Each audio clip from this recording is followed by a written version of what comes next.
જય માતાજી મિત્રો, હર હર મહાદેવ। સ્વાગત છે તમારું તમારી યુટ્યુબ ચેનલ આજના સત્સંગમાં। આજના વિડીયોમાં આપણે સાંભળવાના છીએ વૈશાખ વદ એટલે કે કૃષ્ણ પક્ષની એકાદશીની વ્રતકથા, મહિમા, વિધાન અને સંપૂર્ણ માહિતી સાથે। જો તમને મારો વિડીયો પસંદ આવે તો લાઇક, શેર ને સબસ્ક્રાઈબ કરી કોમેન્ટમાં જય શ્રી કૃષ્ણ જરૂરથી લખજો। ભગવાન શ્રી કૃષ્ણએ અર્જુનને કહ્યું કે એકવાર નેમિષ્યારણ્યમાં સૌનક આદિ 88,000 ઋષિમુનિઓ એકઠા થયા હતા। ત્યારે સૌનકાદિક ઋષિઓએ સૂતજીને પ્રાર્થના કરતા કહ્યું કે હે સૂતજી, આપ એકાદશીનો મહાત્મય સંભળાવવાની કૃપા કરો। ત્યારે સૂતજીએ કહ્યું કે હે મહર્ષિઓ, આપણા ઋષિમુનિઓએ પાપ પુણ્યનો, સ્વર્ગ નર્ક આદિનો વિચાર ધ્યાનમાં લઈ મનુષ્યને સારા માર્ગે ચાલવા, સારા કર્મો કરવા, જપ તપ વ્રત ઉપવાસ કરવા સૂચન કરેલ છે। આમાં એકાદશીનું વ્રતનું મહાત્મય મોટું છે। એકાદશીની તિથિ વિષ્ણુ ભગવાનને સમર્પિત તિથિ છે।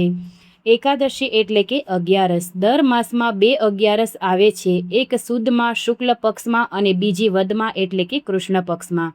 આમ 12 માસમાં કુલ 24 એકાદશી થાય છે, ઉપરાંત 3 વર્ષે આવતા અધિક માસની 2 એકાદશી એટલે કુલ 26 એકાદશી કરવામાં આવે છે। એકાદશીનું વ્રત કરનારે પ્રાતઃકાળમાં ઉઠી સ્નાનાદિથી નિવૃત્ત થઈ સ્વચ્છ કપડાં પહેરી ભગવાનનું પૂજન ફળ, ફૂલ, સુગંધિત દ્રવ્યો અને ખાસ તુલસીપત્ર ચડાવીને કરવું જોઈએ।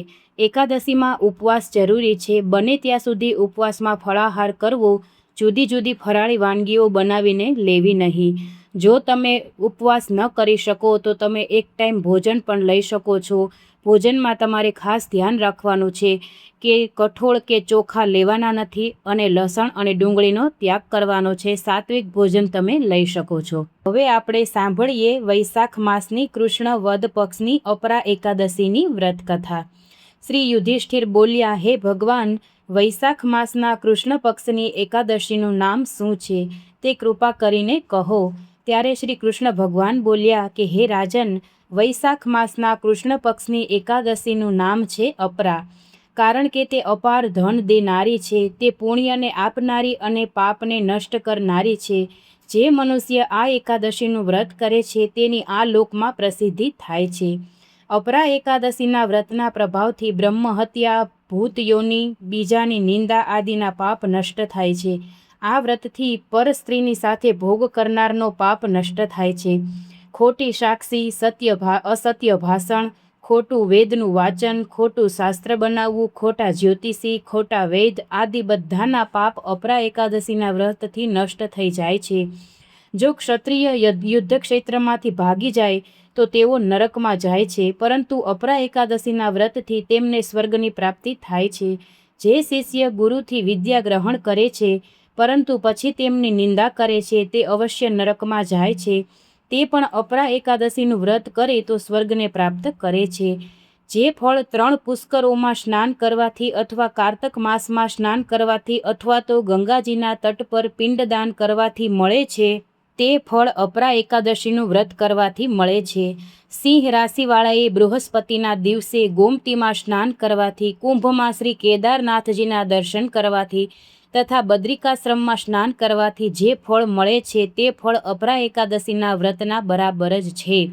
હાથી ઘોડાના દાનથી તથા યજ્ઞમાં સ્વર્ણ દાનથી જે ફળ મળે છે તે ફળ અપરા વ્રતના ફળના બરાબર છે। હાલમાં જ વિયાયેલી ગાય, ભૂમિ અથવા સ્વર્ણનું દાનનું ફળ પણ આના ફળના બરાબર હોય છે। અપરા એકાદશીનું વ્રત પાપરૂપી અંધકારનો નાશ માટે સૂર્ય સમાન છે। તેથી મનુષ્યએ અપરા એકાદશીનું વ્રત અવશ્ય કરવું જોઈએ। આ વ્રત બધા વ્રતોમાં શ્રેષ્ઠ છે। અપરા એકાદશીનો દિવસ ભક્તિપૂર્વક રહેવાથી વિષ્ણુપદની પ્રાપ્તિ થાય છે। તો મિત્રો, આ હતી અપરા એકાદશીની વ્રતકથા, જે તમે સાંભળી કે તેમાં કેટલું મહત્ત્વ બતાવવામાં આવ્યું છે। જો તમને વિડીયો પસંદ આવ્યો હોય તો લાઇક, શેર ને સબસ્ક્રાઈબ કરી કોમેન્ટમાં શ્રી કૃષ્ણ જરૂરથી લખજો। ઓમ શાંતાકારમ શિખર શયનમ પદ્મનાભમ સુરેશમ વિશ્વાધારમ ગગન સદૃશમ મેઘવર્ણમ શુભાંગમ લક્ષ્મીકાંતમ કમલનયનમ યોગી ભૃદ્યાનગમ્યમ વંદે વિષ્ણુ ભવભયહરમ સર્વલોક એકનાથમ સર્વલોક એકનાથમ। બોલો શ્રી વિષ્ણુ ભગવાન કી જય। જય માતાજી।